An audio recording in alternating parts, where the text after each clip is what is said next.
8:17 Uhr. Der Computer fährt hoch. Die erste E-Mail erscheint. Dann die zweite. Dann die Nachricht im Teamchat. Ein Kalender-Pop-up.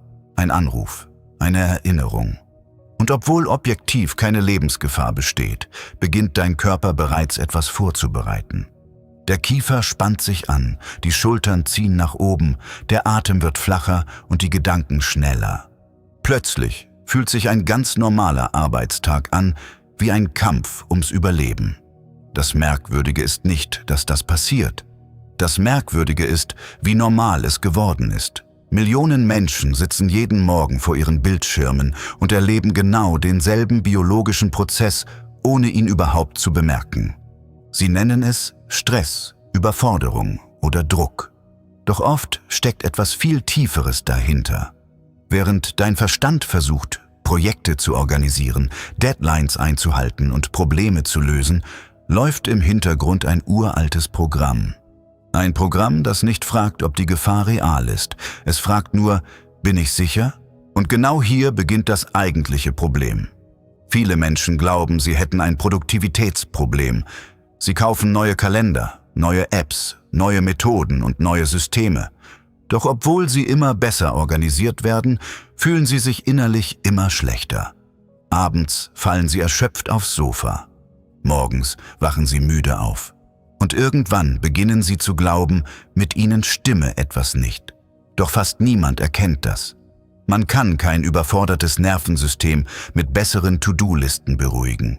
Und plötzlich ergibt vieles Sinn. Vielleicht kennst du diesen Moment. Du sitzt in einem Meeting. Jemand stellt eine kritische Frage, nicht einmal an dich. Trotzdem verändert sich etwas in deinem Körper. Dein Herz schlägt schneller, deine Aufmerksamkeit verengt sich. Deine Schultern spannen sich an. Der Raum ist derselbe. Die Menschen sind dieselben, aber innerlich fühlt sich plötzlich alles anders an. Das ist kein Charakterfehler, das ist Biologie. Der Körper reagiert oft Sekunden früher als der Verstand. Lange bevor du bewusst bemerkst, dass du angespannt bist, hat dein Nervensystem bereits entschieden, dass erhöhte Wachsamkeit notwendig ist. Und genau deshalb funktionieren viele klassische Ratschläge nicht. Entspann dich. Denk positiv. Mach dir keinen Stress. Gut gemeint. Aber ein Nervensystem lässt sich nicht überzeugen wie ein Gesprächspartner. Ein Rauchmelder reagiert schließlich auch nicht auf gutes Zureden. Und genau deshalb braucht dein Körper etwas anderes. Er braucht Sicherheit. Nicht theoretisch, sondern körperlich.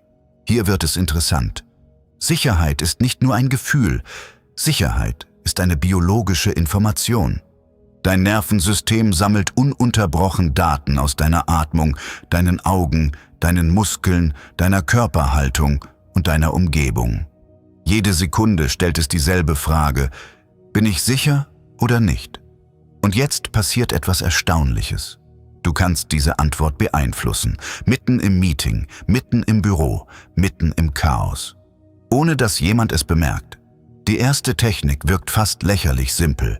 Genau deshalb unterschätzen die meisten Menschen ihre Wirkung. Achte einmal auf die Augen eines gestressten Menschen. Sie springen, scannen, kontrollieren, suchen nach potenziellen Problemen. Das Nervensystem befindet sich auf Alarm. Doch es gibt einen kleinen Trick. Halte deinen Kopf ruhig und bewege nur deine Augen langsam so weit wie möglich nach rechts. Halte den Blick dort für einige Sekunden. Vielleicht bemerkst du irgendwann ein Schlucken, ein Gähnen oder einen kleinen Seufzer. Dann wechselst du zur linken Seite. Mehr nicht. Das klingt zu einfach. Ist es aber nicht. Denn dein Nervensystem bewertet Sicherheit, unter anderem über Augenbewegungen und Orientierung im Raum. Wenn die Augen langsam ihre Umgebung erfassen können, erhält das Gehirn eine überraschende Botschaft. Wenn Zeit zum Beobachten bleibt, besteht wahrscheinlich keine unmittelbare Gefahr. Und genau das verändert alles. Doch die meisten Menschen verstehen die eigentliche Bedeutung dieser Übung nicht. Es geht nicht um die Augen, es geht um die Nachricht dahinter. Du sendest deinem Körper eine Information. Du sagst ihm nicht mit Worten, sondern mit Biologie: Wir müssen gerade nicht kämpfen. Und das Verrückte daran: Dein Körper hört zu, nicht immer vollständig, nicht sofort, aber oft genug, um den Stresspegel deutlich zu senken. Hier beginnt die erste Lösung, nicht gegen die Arbeit, nicht gegen die Kollegen, nicht gegen die Deadline, sondern gegen den Alarmzustand selbst. Denn häufig ist nicht die Aufgabe das Problem. Es ist der Zustand, in dem wir versuchen, sie zu lösen. Und jetzt kommen wir zu etwas, das noch schneller wirken kann. Vielleicht hast du bemerkt, dass Stress fast immer mit einer Veränderung der Atmung einhergeht. Menschen unter Druck atmen kürzer, flacher und schneller. Das Nervensystem bereitet sich auf Aktion vor. Doch hier wird es paradox. Entspannung beginnt oft nicht beim Einatmen. Entspannung beginnt beim Ausatmen. Atme tief durch die Nase ein, dann noch ein kleines bisschen mehr. Und jetzt lass die Luft langsam durch den Mund entweichen. Langsamer als gewöhnlich. Fast so, als würdest du Druck aus einem Ventil entlassen. Wiederhole das 2-mal. Das war's. Keine 10 Minuten Meditation, keine Yogamatte, kein Rückzugsraum, nur wenige Sekunden. Und trotzdem verändert sich etwas. Die Herzfrequenz sinkt. Die Muskelspannung lässt nach. Die Gedanken verlieren etwas von ihrer Geschwindigkeit. Das ist keine Magie, das ist Physiologie. Hier wird es wirklich seltsam. Viele Menschen leben jahrelang im Überlebensmodus und halten ihn irgendwann für ihre Persönlichkeit. Sie sagen Dinge wie, ich bin eben ein Perfektionist oder ich bin jemand, der immer unter Strom steht oder ich funktioniere am besten unter Druck. Doch manchmal ist das gar keine Persönlichkeit. Manchmal ist es ein Nervensystem, das vergessen hat, wie sich Sicherheit anfühlt. Das ist kein Zufall. Und genau das macht es so gefährlich. Denn was wir oft für Ehrgeiz halten, ist manchmal Daueranspannung. Was wir für Stärke halten, ist manchmal nur Gewöhnung an Stress. Und was wir für Leistungsfähigkeit halten, ist gelegentlich ein Körper, der seit Jahren nicht mehr wirklich abschalten kann. Vielleicht kennst du diesen Moment am Abend. Die Arbeit ist vorbei. Niemand verlangt etwas von dir. Die Wohnung ist ruhig. Das Handy liegt auf dem Tisch. Und trotzdem fühlt sich Entspannung seltsam an. Fast unangenehm. Als müsste man eigentlich noch etwas tun, als hätte man etwas vergessen. Genau hier zeigt sich, wie tief Nervensystemmuster wirken können. Manche Menschen kämpfen nicht gegen Stress. Sie kämpfen gegen die Abwesenheit von Stress. Deshalb kommt jetzt eine weitere Lösung. Wenn der Kopf rast, versuche nicht zuerst, den Kopf zu beruhigen. Gehe zurück in den Körper. Berühre die Unterseite deines Schreibtischs. Spüre die Temperatur. Spüre die Oberfläche. Drücke deine Füße bewusst in den Boden. Registriere das Gewicht deines Körpers auf dem Stuhl. 5 Sekunden reichen oft aus. Denn in dem Moment, in dem du echte Sinneseindrücke wahrnimmst, unterbrichst du den inneren Film. Du steigst für einen Augenblick aus der Zukunft aus. Aus den Befürchtungen, aus den Szenarien, aus den Katastrophen im Kopf und kehrst zurück in die Gegenwart.